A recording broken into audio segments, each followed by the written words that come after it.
या सभेला मार्गदर्शन करावं।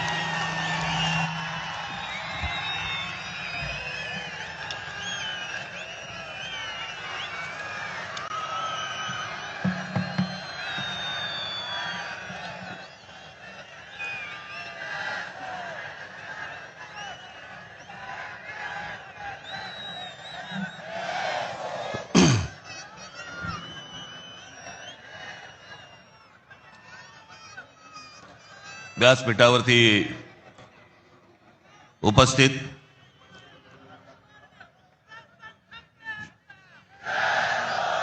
शिवसेनेचे पक्षप्रमुख उद्धव ठाकरे,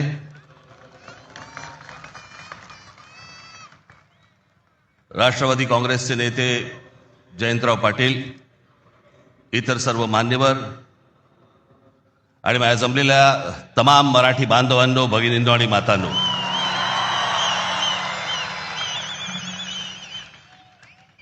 खरं तर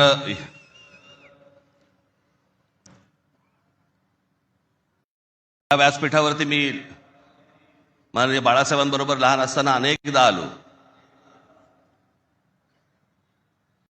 शिवसेना पक्षाची स्थापनाच या शिवतीर्थावरती झाली। त्यावेळेला माझे आजोबा प्रबोधनकार ठाकरे हे देखील इथे उपस्थित होते।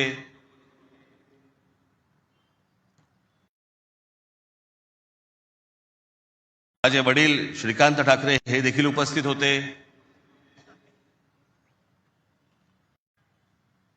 आमची माँ ही देखील उपस्थित होती।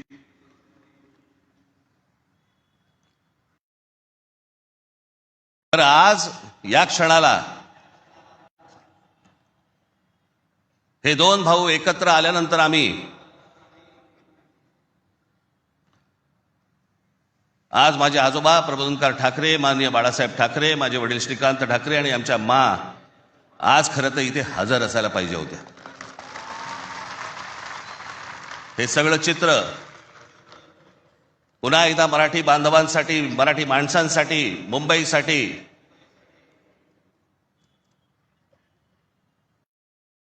आम्ही दोन भावांनी उभारलेला हा सगळा लढा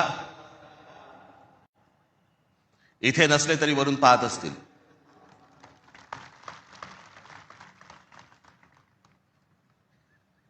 आज बऱ्याच गोष्टी मी आपल्यासाठी जरा थोडंसं घेऊन आलोय।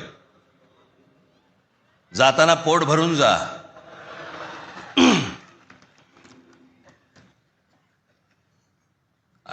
अनेक सामाजिक संस्था आहेत, मराठीवरती काम करणारे आहेत, अनेक लोक आहेत, ज्या लोकांनी अनेक दिवस आवाज उठवला या सगळ्या विषयात। मी सर्वप्रथम त्यांचे मी आभार मानतो। दीपक पवार आहेत, त्यांच्याबरोबरचे अनेक सहकारी आहेत, त्यांचे आभार मानतो। अनेक टेलिव्हिजन चॅनलचे आणि वर्तमानपत्रांचे संपादक आहेत, पत्रकार आहेत, त्यांनी गेले काही दिवस जी आम्हाला साथ दिली त्याबद्दल त्यांचेही मी मनापासून आभार मानतो।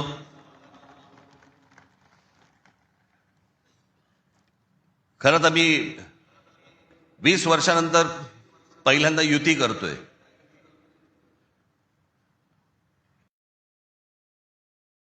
आणि त्याच्यामुळे अनेक या युतीच्या सगळ्या अख्ख्या प्रोसेसमध्ये अनेक लोकांना तिकीटं दिली गेली, अनेक लोकांना तिकीटं नाही देता आली, अनेक जण नाराज झाले, जे जवळचे होते, सहकारी होते। काही जणांना वाटलं दुसऱ्या पक्षात जावं, काही नाराज झाले, काही रागावले, काही गोष्टी झाल्या, होतात, त्याला काय आमच्या पण हातात काही गोष्टी नसतात। पण त्यांना दुखवणं हा काही आमचा हेतू नव्हता। पण तरीही मी त्या सर्वांची, जर दुःखी झाले असतील, नाराज झाले असतील, त्या सर्वांची मी दिलगिरी व्यक्त करतो।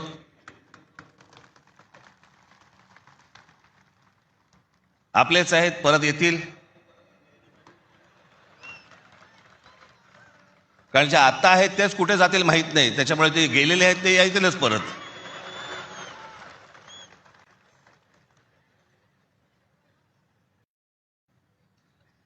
त्याच्यामुळे ह्या सगळ्या गोष्टींमध्ये मी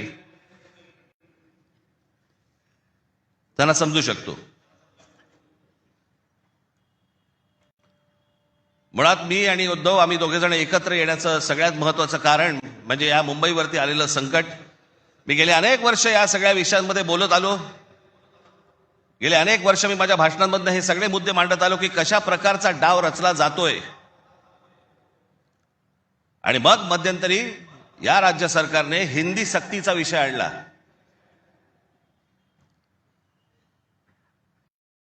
त्यावेळेला मग मीही कडाडलो, उद्धवही कडाडला. आणि त्या सगळ्या याच्यामध्ये त्याच्या अगोदरच माझी एक मुलाखत झाली आणि त्याच्यामध्ये मी सांगितलं होतं की कुठच्याही वादापेक्षा आणि कुठच्याही भांडणापेक्षा महाराष्ट्र मोठा आहे.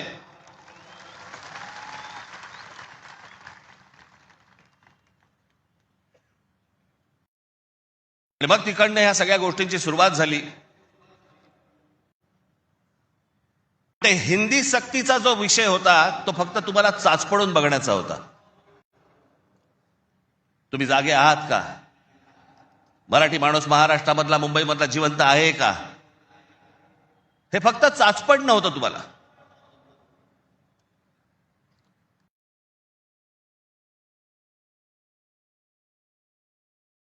(2024) याच्यानंतर या विधानसभा निवडणुकांनंतर या सरकारला काय फेफराला माहित नाही. जे हवं वाटेल ते मनाला काय जे हवं ते करायला लागले. आली कुठून हिंमत?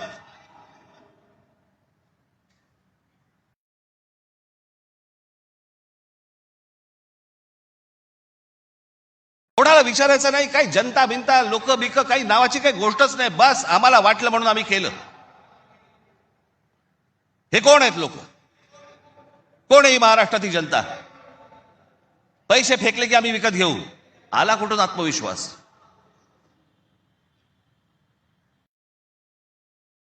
इतकी वर्ष मी आता राजकारण बघतोय. काँग्रेसची लोक सत्तेवरती होती, अनेक लोक सत्तेवरती होते, परंतु ते लोकांना घाबरून असायचे, जनतेला घाबरून असायचे. आता घाबरणं बिबरणं काहीच नाही. गृहीत धरून टाकले तुम्हाला. कुठून येतात मतं ह्यांच्याकडे, कशी येतात, काय येतात, याचा लढा तर बाकीच्या ठिकाणी सगळ्या ठिकाणी सुरूच आहे. ते बोगस वोटर आणि ते ईव्हीएम मशीन पासून सगळ्या गोष्टी सुरू आहेत. पण ह्याच्यामध्ये सगळ्यात महत्वाची गोष्ट बघा, आता उद्दामपणा कुठपर्यंत गेला यांचा. अकोटमध्ये भाजपने एमआयएमशी युती केली. बदलापूरमध्ये भाजपने काँग्रेस बरोबर युती केली. 66 जण बिनविरोध निवडून आले. बिनविरोध म्हणजे तिकडच्या मतदारांचा अधिकारच काढून टाकला. ते मतदानच नाही करू शकत. आज 66 आहेत. हे पुढे आकडे वाढत जाणार. त्याला कळलंय की काय प्रकारचे आपण कशा प्रकारे लोकांना विकत घेऊ शकतो. वाईट या गोष्टीचं वाटतं विकले जातात. तुळजापूरमध्ये विनोद गंगणे नावाचा एक ड्रग्ज मधला रॅकेट मधला एक माणूस, ड्रग्ज रॅकेट मधला, त्याला भाजपने तिकीट दिलं. ड्रग्ज विका, काही विका, पुढच्या पिढ्या बर्बाद करा, काही फरक पडत नाही. पण ड्रग रॅकेट मधला एक माणूस, त्याला भारतीय जनता पक्षाने तिकीट दिलं तुमच्या नाकावर टिचून. आता बदलापूरला तुषार आपटे, बलात्काराच्या केस मधला आरोपी, बलात्काराच्या, सगळ्यांना माहिती आहे, नगरसेवक केलं. लहान मुलींच्या वरती बलात्काराचा आरोप असलेला माणूस, त्याला भारतीय जनता पक्षाने नगरसेवक. आली कुठून हिंमत? त्यावेळेला वेडावाकड्या पद्धतीने ज्यावेळेला निवडणुका जिंकण्याचं यंत्र किंवा तंत्र हे ज्यावेळेला हस्तगत होतं ना, त्याच वेळेला हा उद्दामपणा येतो, ही मस्ती येते ना, हा माज येतो ना, हा त्याच्यातनं येतो.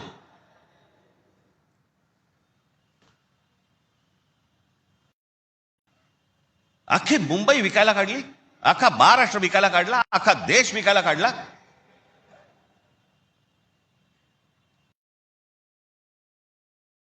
आपल्यासमोर काय वाढून ठेवलंय आपल्याला अंदाज पण नाहीये. मी तुम्हाला हे सांगतोय, मला 2024 साली मला एक व्यक्ती भेटली, लोकसभेच्या निवडणुका झाल्यानंतरची गोष्ट सांगतोय, आणि त्यांनी मला जी माहिती दिली आणि ती माहिती दिल्यानंतर माझे सगळे लोक, माझे काय रिसर्च टीम सगळी जी काही कामाला लागली, जे काही झालंय ते आज मी तुम्हाला इथे दाखवणार आहे.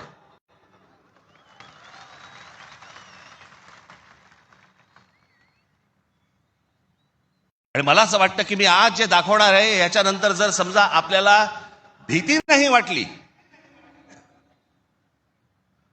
तर मला असं वाटतं या देशात निवडणुका न लढवलेल्याच बऱ्या.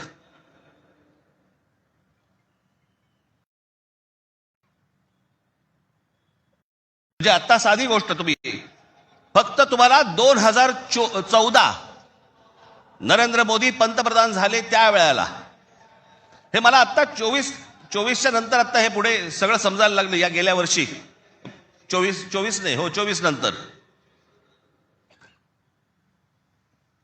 साधारणपणे विधानसभा निवडणुकांच्या आसपास मला ह्या सगळ्या गोष्टी आमच्या रिसर्च टीम मध्ये यायला लागल्यावरती मला धक्का बसायला लागला. कारण आपण असे बघतच नाही कधी, आपण डोळे झाक करत बसतो आणि नक्की काय खणलं जात आहे आपल्या खालून आणि आपल्याला माहितीच नाही. याचं कारण अनेक हिंदी इंग्रजी टेलिव्हिजन चॅनल सगळं ब्लॉक करून टाकलंय. कोणी काय तुम्हाला दाखवणार पण नाही. दाखवलं की वरनं फोन येतो, वरनं दट्ट्या येतो, जाहिराती बंद करून टाकू. मी आता फक्त एक पहिला मॅप मी तुम्हाला भारताचा दाखवतो, 2014चा. दाखवा रे.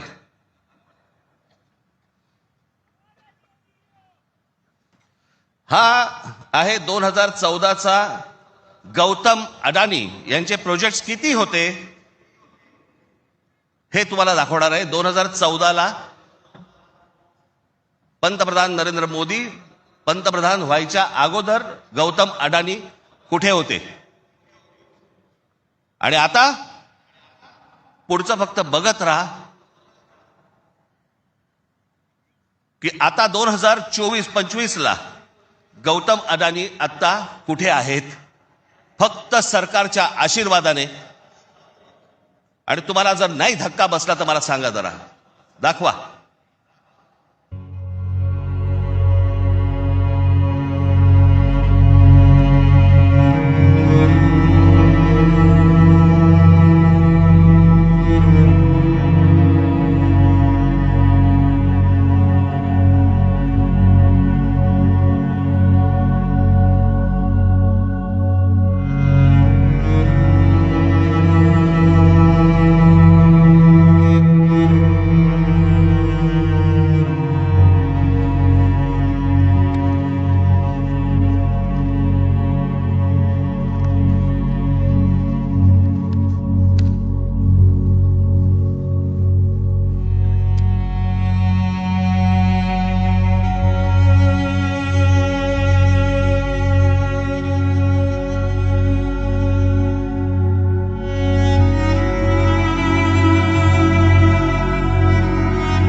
हे फक्त 10 वर्षातलं आहे. जगामध्ये असा एकही माणूस नसेल जो 10 वर्षामध्ये इतका श्रीमंत झाला. मला कुठच्या उद्योगपतीने उद्योग करू नये या मताचा मी नाहीये, इतका दळभद्री विचार माझा नाहीये. पण या देशामध्ये इतके उद्योगपती असताना एका माणसावरती इतकी मेहरबानी या देशामध्ये होते, मी जगात तर दाखवतच नाही अजून. फक्त 10 वर्षामधली गोष्ट ही 10 वर्षातली. एकाच माणसाला सगळ्या गोष्टी दिल्यात, वीज दिली, सिमेंट बनवण्याच्या उद्योगामध्ये गौतम अडाणी हा माणूस कधी नव्हताच 2014च्या अगोदर. आज देशातला 2 नंबरचा सिमेंटचा व्यापारी येतो. त्या माणसाने समजा उद्या वीज बंद केली, आम्ही अंधारात. सिमेंट महाग केलं, काही बोलू शकणार नाही. सगळी पोर्ट्स खालपासून वरपर्यंत सगळी पोर्ट्स अदानीना, सगळी विमानतळं अदानीना. महाराष्ट्रात काय परिस्थिती एकदा बघा, महाराष्ट्राचा फक्त एकदा दाखवा.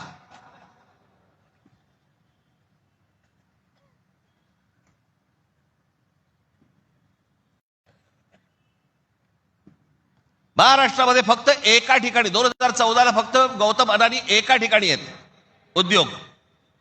2025ला बघा.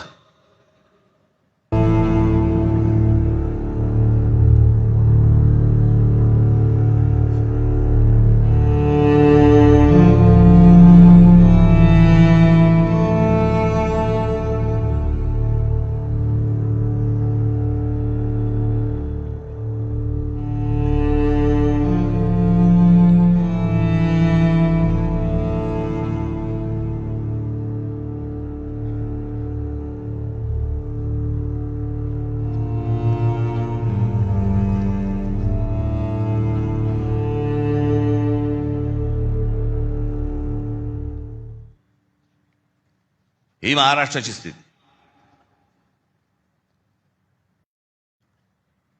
आणि मी जे सतत सांगतो ना, हा जो MMR region Mumbai,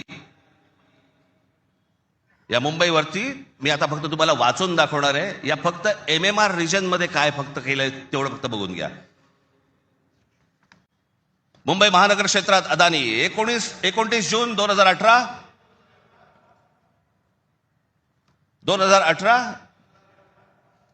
Reliance infrastructure company ताब्यात मुंबई वीज पुरवठा क्षेत्रात प्रवेश. एप्रिल 2021 नवी मुंबई विमानतळाच्या कामाला सुरुवात. 2021 मुंबई आंतरराष्ट्रीय विमानतळ ताब्यात. अंधेरी पश्चिम येथील RTOची जमीन अदानी यांना 5,000 कोटींना. ऐरोली इथे डेटा सेंटरसाठी 92 एकर जमीन 1,500 कोटींमध्ये. धारावी पुनर्विकास प्रकल्प अदानींना. महाराष्ट्रात स्मार्ट वीज मीटर बसवण्यासाठी 13,888 कोटींचं कंत्राट. भांडूप कल्याण इथे मीटर्स बसवली जाणार. मुंबई आणि नवी मुंबईत हायर स्केल डेटा सेंटर सुरू करण्यासाठी महाराष्ट्र सरकारशी 50,000 कोटींचा सामंजस्य करार. मेट्रो मोनोरेल यांना अदानींचा वीज पुरवठा. सांताक्रूज आणि विलेपार्ले परिसरात केंद्र सरकारच्या विमानतळ आणि संरक्षण दलाच्या जागांवरती 80,000 झोपडपट्ट्यांचा विकास अदानी करणार. पनवेलमध्ये टॉवर्स सेमी कंडक्टर कंपनी आणि अदानी समूह यांच्या प्रकल्पाला महाराष्ट्र सरकारची मान्यता. $10 अब्ज गुंतवणुकीचा अंदाज. धारावी पुनर्विकास प्रकल्पासाठी देवनारमध्ये 124 एकर जमीन. मुंबई उपनगरातील वाढत्या वीज मागणी पुरवठ्यासाठी वसई खाडीजवळ 209 कांदळवने तोडण्यास मुंबई हायकोर्टाची परवानगी. गौतम अदानी यांची तारापूर अणुऊर्जा प्रकल्पाला भेट. पुढच्या 10 महिन्यात खासगी कंपन्यांना अणुऊर्जा क्षेत्रात येण्याची परवानगी देणारे विधेयक संसदेत मंजूर. रायगड जिल्ह्यातील आंबा नदीकाठी असलेल्या जेट्टी प्रकल्पासाठी 192 कोटीची गुंतवणूक. पनवेलमध्ये 1,000 एकर्समध्ये 10,000 कोटींचा रहिवासी प्रकल्प. मुंबईला वीज पुरवठा करण्यासाठी 1,660 कोटींचं काम. धारावी पुनर्विकास प्रकल्प बांधणीसाठी मुलुंड येथे 58 एकर जमीन आणि 319 कोटी मिळाले. धारावी पुनर्विकास प्रकल्प बाधितांसाठी कुर्ला मदर डेअरीची 20 एकर जमीन 57 कोटी मिळाली. 124 एकरचा आणि 36,000 कोटींचा गोरेगाव पश्चिम येथील मोतीलाल नगर पुनर्विकास प्रकल्प अदानींना मिळाला. MIDCने तळोजा येथे 400 एकर नंतर आणखी 159 एकर जमीन दिली. बांद्रे रेक्लेमेशन पुनर्विकास प्रकल्प 24 एकर 30,000 कोटींमध्ये मिळाला. पालघर डहाणू येथे अदानी वीज प्रकल्प. अदानी नवी मुंबईत सेमीकंडक्टर प्रकल्प सुरू करणार. वसई येथील तुंगारेश्वर अभयारण्यातील जमीन अदानी इलेक्ट्रिसिटीला. टिटवाळा, मोहने, आंबिवली शहरात येथील अदानी सिमेंट फॅक्टऱ्या. वाढवण येथे बंदर उभारण्यासाठी अदानी समूह उत्सुक. महाराष्ट्र सरकारशी सामंजस्य करार. वाढवण येथे विमानतळ उभारण्यासाठी अदानी समूह उत्सुक.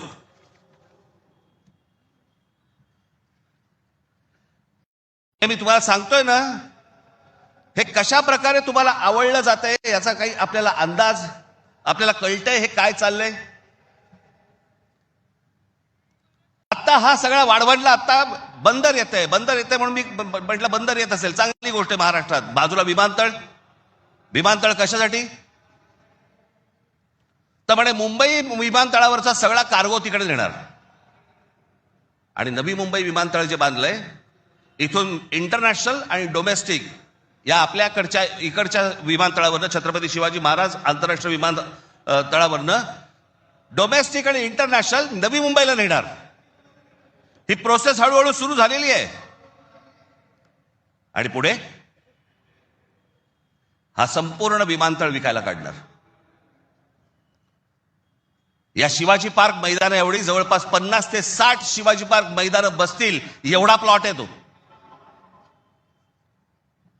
धारावीला लागून. अशी नाही ना मुंबई आम्हाला मिळवत आहेत. आम्ही बदा पैसे ओततो, जमिनी विकत घेतो, जमिनी सगळ्या काढून घेतो. आणि इकडच्यांचं काय घेऊन बसलोय आपण, या सरकारमध्ये बसलेत त्यांचं. ते काहीतरी करू शकतात का? काहीच नाही करू शकत. मी मागे एक उदाहरण दिलं होतं ना, बादशाच्या हातावरचा ससाणा असतो नाही का, जो ससाणा पक्ष्यांनाच मारून आणतो. स्वतः पक्षी आहे पण तो पक्ष्यांनाच मारून आणतो. पु ल देशपांडेचं एक फार छान वाक्य आहे की स्वकीयांचा घात करणारी औलाद ही काय फक्त पक्षांमध्ये नसते, मला तर आता कळलं राजकीय पक्षांमध्ये आली आहे.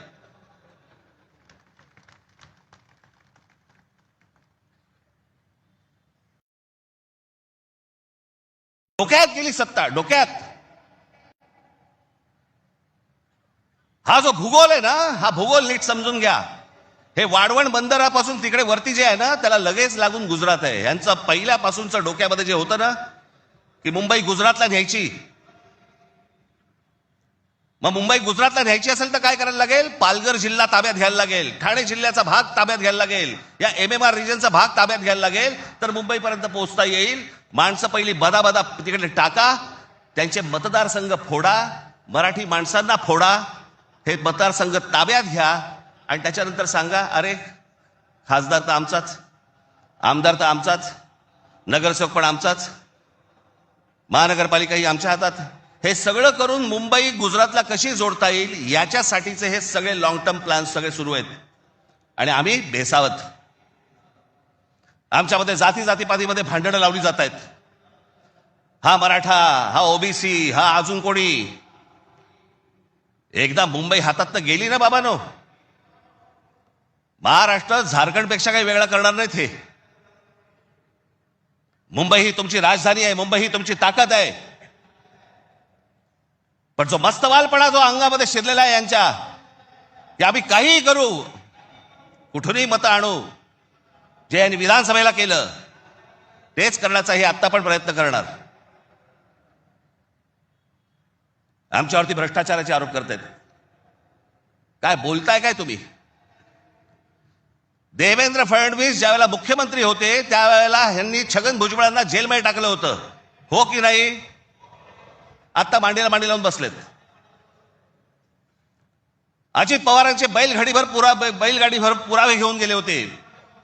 काय किती 70 का 80 हजार कोटीचा काहीतरी घोटाळा, त्याच्याबद्दल पुरावे बैलगाडीतनं घेऊन गेले होते. आता काय सांगतायत, कोर्टात केस आहे, पुरावे असतील तर त्यांना अटक होईल. अरे मग तुम्ही पुरावे दिले होतेत ना, द्या आता कोर्टात.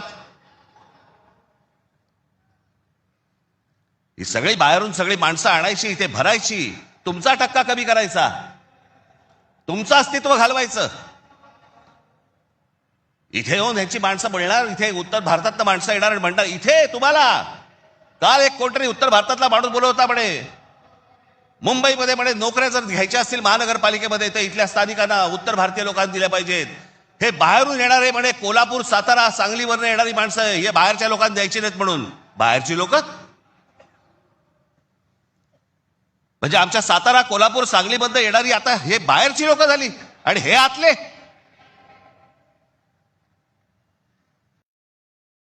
शंकर सिंग सारखा माणूस यांचा नेता भारतीय जनता पक्षाचा, तो म्हणतो काय उत्तर भारतीय महापौर करू महापौर करू. यांची हिंमत कशी होती हो बोलायची. आपण जाऊन बोलू शकतो का तिकडे.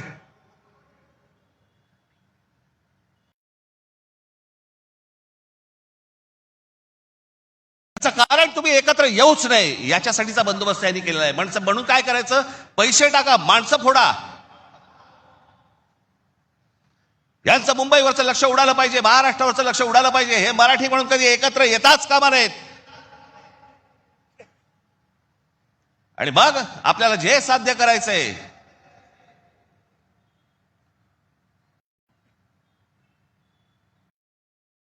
जी लोक येत आहेत ती लोक तुमच्यावरती उड्या मारतायत,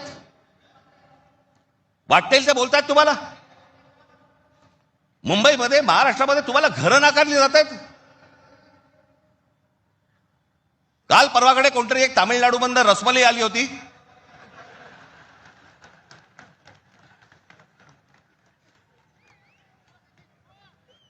तो सांगतो मुंबईचा आणि म्हणजे महाराष्ट्राचा संबंध काय. भडव्या तुझा काय संबंध आहे इथे याचा.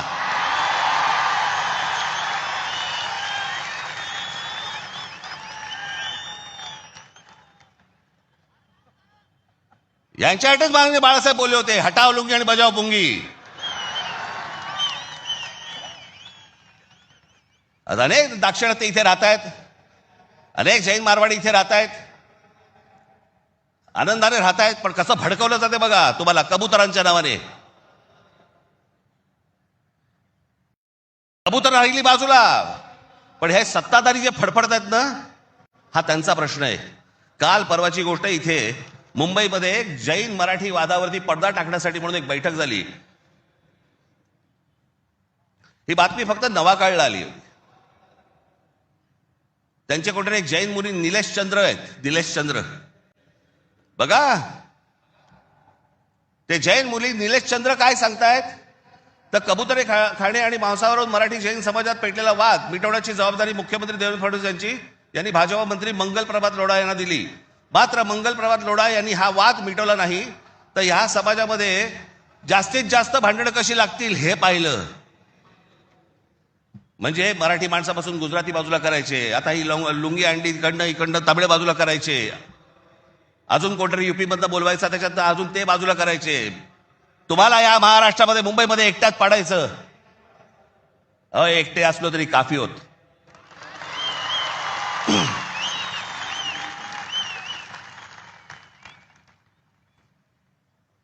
नको त्या वादात जाऊ नका. आमच्या यांच्या गुजरातमधनं बिहारी लोकांना ज्यावेळेला हकलवले त्याच्या बातम्या नाही होत.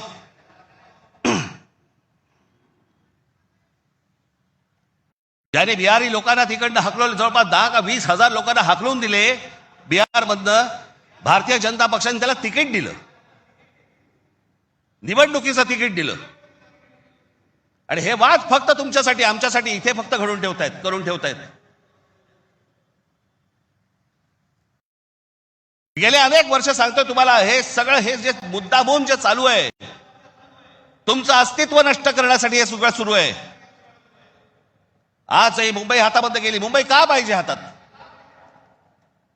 आज केंद्रामध्ये यांची सत्ता, राज्यामध्ये यांची सत्ता, पण उद्या मुंबईमध्ये, ठाण्यामध्ये, कल्याण डोंबिवलीमध्ये, आमच्या MMR रिजनमध्ये उद्या ह्यांना जर काही करायचं असेल महानगरपालिकेची परवानगी लागेल. आणि महानगरपालिका जर आपल्या हातात असतील, हे जमिनी विकून देऊ शकत नाहीत, हे अदानीला जमीन देऊ शकत नाहीत.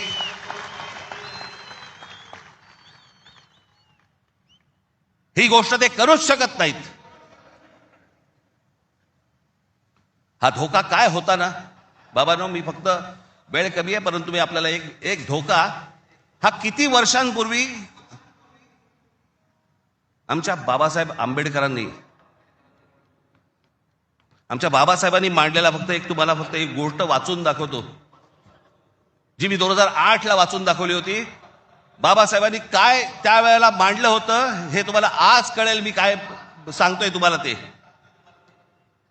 उत्तर प्रदेश आणि बिहार यांच्यासारखी राज्य निर्माण करून हे बघा, हे पुस्तक आहे भाषिक राज्य पुनर्रचना मीमांसा. आपल्याला कुठे मिळालं तर आपण जरूर वाचा. उत्तर प्रदेश आणि बिहार यांच्यासारखी राज्य निर्माण करून राज्य पुनर्निर्माण मंडळाने केवळ तौलनिक विषमता निर्माण केली एवढेच नव्हे, तर उत्तर भारत आणि दक्षिण भारताचे दोन तट निर्माण केले. उत्तर भारतात हिंदी भाषेचं प्राबल्य आहे, उलट दक्षिण भारतात हिंदीशी संबंध नसलेल्या भाषा बोलल्या जातात. मला खरं तर आपल्याला सांगायचं आहे की युपीच्या आणि बिहारच्या लोकांनी पहिल्यांदा नीट समजून घ्या, बाबांनो, हिंदी ही तुमची पण भाषा नाही. युपीच्या लोकांची भोजपुरी भाषा आहे, बिहारच्या लोकांची मैथिली भाषा आहे, अवधी भाषा आहे. हिंदी भाषा तुमची पण नाही आहे. माझा कुठच्या भाषेवर राग नाही, परंतु तुम्ही आमच्यावरती लादणार असाल तर लाथच मारू. हिंदी भाषिकांची संख्या किती मोठी आहे याची बहुतेक कोणालाही दखल नाही. भारताच्या एकूण लोकसंख्येच्या 48% लोकसंख्या ही हिंदी भाषिक म्हणजे त्या भागाची आहे. माझ्याकडे घटना निर्मितीचे काम होते त्यावेळी एक गुपित घटना मी नमूद करू इच्छितो. अर्थात गुपित भंगाचा आरोप माझ्यावरती येणार नाही अशी अपेक्षा आहे. काँग्रेस पक्षाच्या एका बैठकीतील हे गुपित आहे. हिंदी ही राष्ट्रभाषा म्हणून स्वीकारण्यासंबंधी ही चर्चा होती. घटनेचे 115वे कलम राष्ट्रभाषेसंबंधी आहे. या कलमावरती जेवढी गरमागरम चर्चा व्हायला झाली तेवढी इतर कोणत्याही कलमावरती झाली नाही. प्रदीर्घ चर्चेनंतर हे कलम मातास टाकले आणि काय आश्चर्य, 78 विरुद्ध 78 असे मतदान झाले. कुठलाच निर्णय घेणे शक्य झाले नाही. या वस्तुस्थितीमुळे दक्षिण भारताचा उत्तर भारतावरती किती कटाक्ष आहे हे तुमच्या लक्षात येईल. उत्तर भारत संलग्न झाला आणि दक्षिण भारत विच्छिन्न राहिला आणि राजकारणात हिंदी व उत्तर भारताचे वर्चस्व असेच चालू राहिले तर परस्पर द्वेषभाव निर्माण झाला नाही तरच नवल. केंद्रीय सरकारात एका राज्याला दुसऱ्या राज्यावरती अशा आगंतुकपणे वर्चस्व चालू देणे धोक्याचे आहे. घटक राज्ये समतोलाची राखण्यास केंद्रीय शासनामध्ये काही तरतूद नसल्यामुळे नवनिर्मित बिजोड राज्यांमुळे 5 प्रदेशांखेरीज इतर राज्यात अविश्वास आणि असंतोष निर्माण होईल. सध्याच्या केंद्रीय शासन पद्धतीमुळे भारताच्या राजकारणात उत्तर प्रदेश इतर राज्याहून प्रबळ ठरेल ही भीती केवळ दक्षिण भारतीयांचीच नसून पंजाब, बंगाल व इतर राज्यांनी व्यक्त केलेली आहे आणि ही भीती निराधार आहे असे कोणीही छातीरोखपणे सांगू शकत नाही. या भीतीचे निराकरण केले नाही आणि आत्ता विशेष उपाययोजना केली नाही तर ही भीती राष्ट्रीय ऐक्यास घातक ठरल्याशिवाय राहणार नाही. हे सत्य कोणी लपवून शकत नाही. आमच्या परमपूज्य डॉक्टर बाबासाहेब आंबेडकरांनी तेव्हा लिहून ठेवलंय की हे किती घातक आहे ते. हे काय चाल चालू आहे तुमच्या विरोधात, हे काय प्रकारचं षडयंत्र सुरू आहे. जो इतका बलवान महाराष्ट्र, इतका सुसंस्कृत महाराष्ट्र, या देशाला दिशा दाखवणारा महाराष्ट्र, सगळ्या बाजूनी संपन्न असा महाराष्ट्र, हे सगळ्या बाजूनी येत आहेत आणि महाराष्ट्राने तुम्हाला फक्त इथे तुमचे चावे घेत आहेत. तुम्हाला उद्ध्वस्त करायचं आहे ना. उठा या जमिनीवरनं, निघा इथून, आम्ही येत आहोत. काल परवाकडेच मी एका चॅनलला सांगितलं, हिरे असतात, मोती असतात, सोनं असतं, चांदी असते, अजून काही मौल्यवान गोष्टी असतात, फक्त जमीन या एकाच गोष्टीला रिअल इस्टेट म्हणतात, खरी संपत्ती. दुसऱ्या कोणत्याही गोष्टीला रिअल इस्टेट म्हटलेलं नाहीये, फक्त जमिनीला रिअल इस्टेट म्हटलंय. कारण ती तुमची संपत्ती आहे. तुमच्या पायाखालची जमीन आणि तुमची भाषा ही मेली की तुमचं अस्तित्व संपलं, तुम्ही कोणी नाही आहात. जगात अनेक देश, अनेक लोक हे भाषा संपली, देश गेला, जमीन गेली म्हणून संपले. हाच डाव त्यांचा आहे.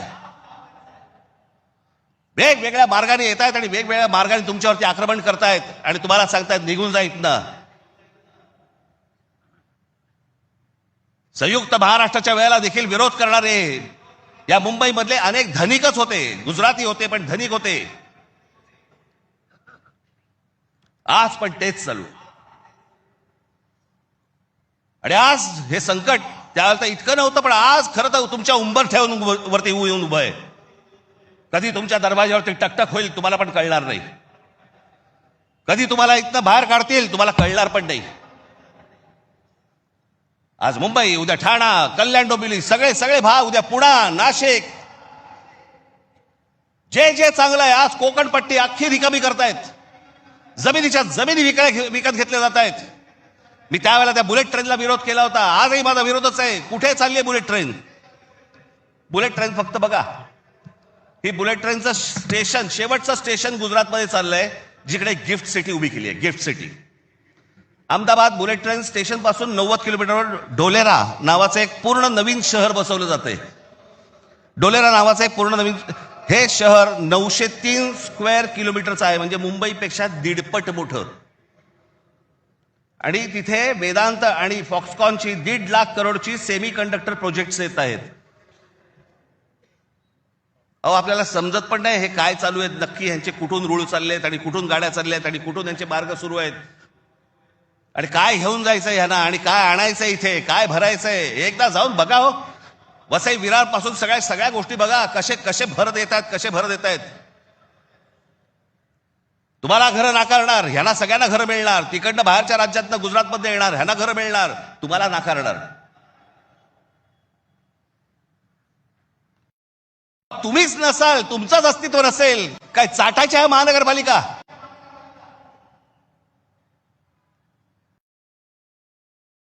काय उपयोग आहे या गोष्टींचा?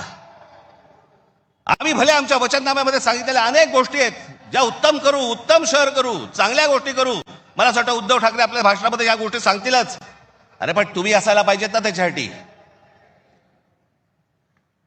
तुमची काय किंमत करून ठेवली आहे लोकांनी? कोण महाराष्ट्रामधला मराठी माणूस पैसे फेकले की विकला जातो? ही आपली किंमत. आणि ही बोली लावणारे कोण? आमचेच. दुसऱ्यांच्या हातावरती बसून त्यांचा उद्देश साध्य करण्यासाठी आमचे लोक हे आमच्या लोकांना फोडतायत. काय दुर्दैव आहे बोला. या अशा परिस्थितीमध्ये ही आजची निवडणूक होते. ही मराठी माणसासाठी शेवटची निवडणूक आहे. आज जर चुकलात, कायमची मुकलात म्हणून समजा. आज जर तुमच्या हातातनं ही शहरं गेली, त्यांच्या हातामध्ये गेली, उद्या राजानं मारलं आणि पावसानं झोडलं, तक्रार कोणाकडे करायची? आज इतर राजकीय पक्षांमधले पण जे मराठी लोक आहेत, माझं त्यांनाही आव्हान आहे, सोडा ते सगळं. या मराठी माणसासाठी एक व्हा, या मुंबईसाठी एक व्हा, या महाराष्ट्रासाठी एक व्हा.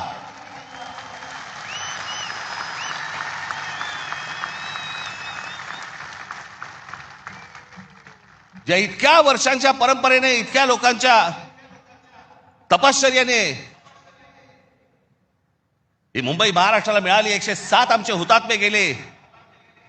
उद्या मुंबई गेली तर त्या पुतळ्यानंतर काय अर्थ उरतो? आणि पुतळे काय म्हणतील ते? आमचा मराठी माणूस बेसावध राहिला आणि म्हणून आम्ही मिळवलेली मुंबई आम्हाला गमवावी लागली. आज तुमच्या समोर ही सोन्यासारखी संधी आलेली आहे. आम्हाला सत्ता काय, सत्याचं काय करू? सत्तेशिवाय पण आज पण लाथा मारल्यात ना. अनेक अंगावर आले, त्यांना तुडवलेच ना. पण तुम्हाला ह्यांचा मास, या सगळ्या लोकांचा, सत्ताधाऱ्यांचा तुम्हाला उतरवायचा या निवडणुकीमध्ये. कुठेही बेसावध राहू नका. माझी आपल्याला सगळ्यांना एक फक्त सांगणं आहे, हे ईव्हीएम मशीनवरती लक्ष ठेवा. दुबार मतदार सकाळी 6 वाजता, मला जेवढे काय बीएलए नेमलेले आहेत, सकाळी 6 वाजता तिकडे सेंटरवरती पाहिजेत दोन्ही पक्षांचे. आणि दोन्ही पक्षातले जे सगळे लोक आहेत यांना फक्त मी एकच सांगतोय, बाबांनो, आता आपल्यातलं काही वाद नाही. आता खरी लढाई त्यांच्याशी आहे.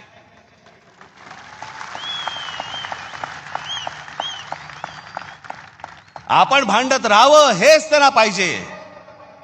त्यांना जे हवं ते आपण नाही द्यायचंय, आपल्याला जे हवं तेच आपण केलं पाहिजे.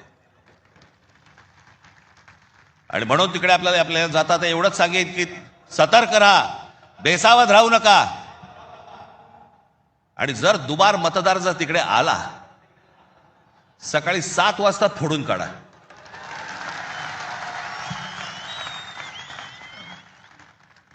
ही मुंबई राहावी, हे महाराष्ट्र राहावं, राज्य राहावं, हे मराठी माणसाच्या हातात राहावं, तुमच्या हक्काचं असावं, तुमचंच आहे ते. आणि मला असं वाटतं की जो लढा आजपर्यंत मराठा साम्राज्याने दिला, तो लढा आज तुम्हाला, आज सगळ्यांना, तुम्हाला, आम्हाला सगळ्यांना करायचा आहे. हा महाराष्ट्र वाचवायचा आहे, महाराष्ट्र समृद्ध करायचा आहे, ही आपली शहरं समृद्ध करायची आहेत, ही मुंबई आपल्याला वाचवायची आहे, ही मुंबई कदापि आपल्याला कुठेही गुजरातला राहून द्यायची नाहीये. या सगळ्या गोष्टींसाठी आपण सगळेजण कामाला लागाल अशी एक आशा अपेक्षा बाळगतो आणि आपणा सर्वांची मी रजा घेतो. धन्यवाद. जय हिंद, जय महाराष्ट्र. धन्यवाद राज साहेब. आणि यानंतर मी विनंती करतो